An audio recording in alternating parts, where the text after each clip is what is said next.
10万黑山的中央，有一半秀丽镜湖，华妖就隐居此地。他拥有落笔成真神力。这日，花妖取出丹青墨宝，绘出一尊与自己形貌模二的肖像，赐名为影，并将毕生攻击战力灌注。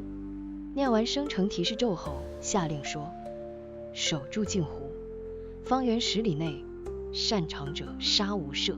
回首过去数十年，落笔成真的天赋宛如拥有屠龙刀下落的秘密，为他带来无止境祸害，威逼利诱、追杀、跪求、连环诈骗，花妖宝成人心险恶的毒辣诡计。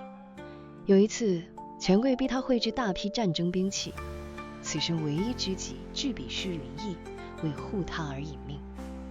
花妖悲愤之下，遂击退强敌，从此怀着无尽的恼恨与愧疚，隐居镜湖，立下血誓：此生绝不令外人见我容貌，免使神力再招祸端。他绘出分身后，观察影良久，叹口气说：汝即是我对这世间的恨与惧。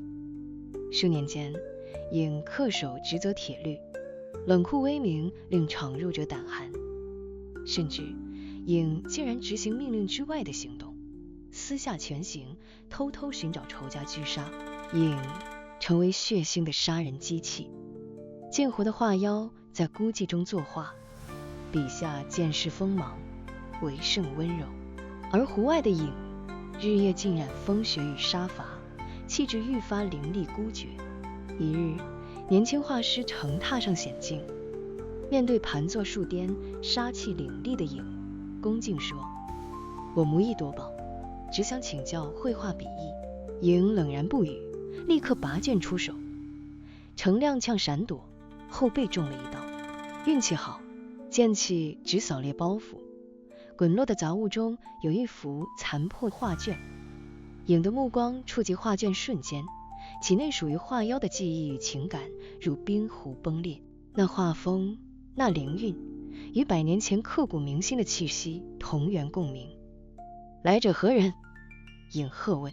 程朗争道：我先祖云逸笔师曾言，至有画妖之作，能绘天地慈悲，而非杀伐之气。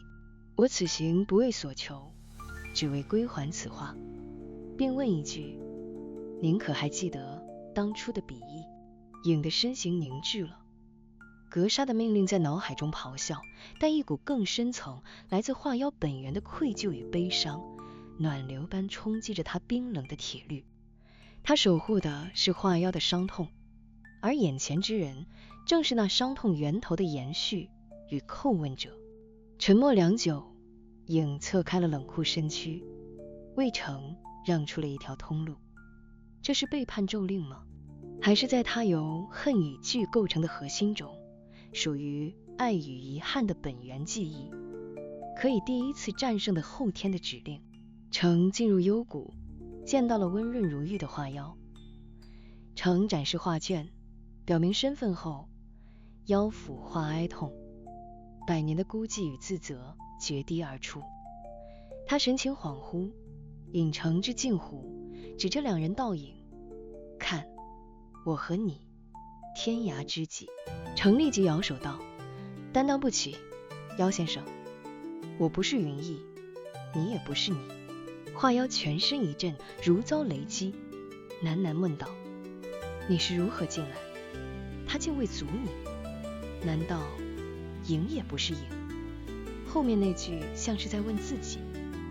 程回答道：树蝶那位大人孤傲冷酷，煞气腾腾，哪像先生气质温润，举止儒雅。他如刀，你是玉，难道他是你落笔成真的分身？花妖苦笑：100年来进入镜湖的唯一人，程是面镜子。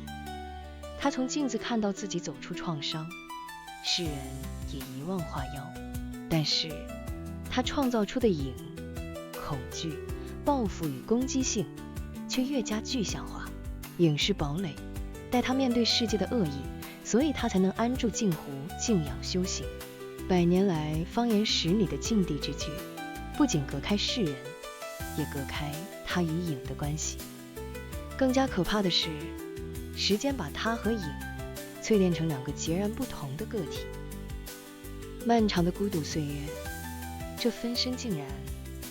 想到这里，画妖心弦一紧，仿佛听到影的独白：我为何只能是他的一道影子？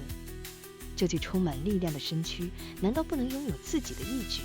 影已觉醒，画妖大惊，扑通一声跌落冰冷镜湖之中。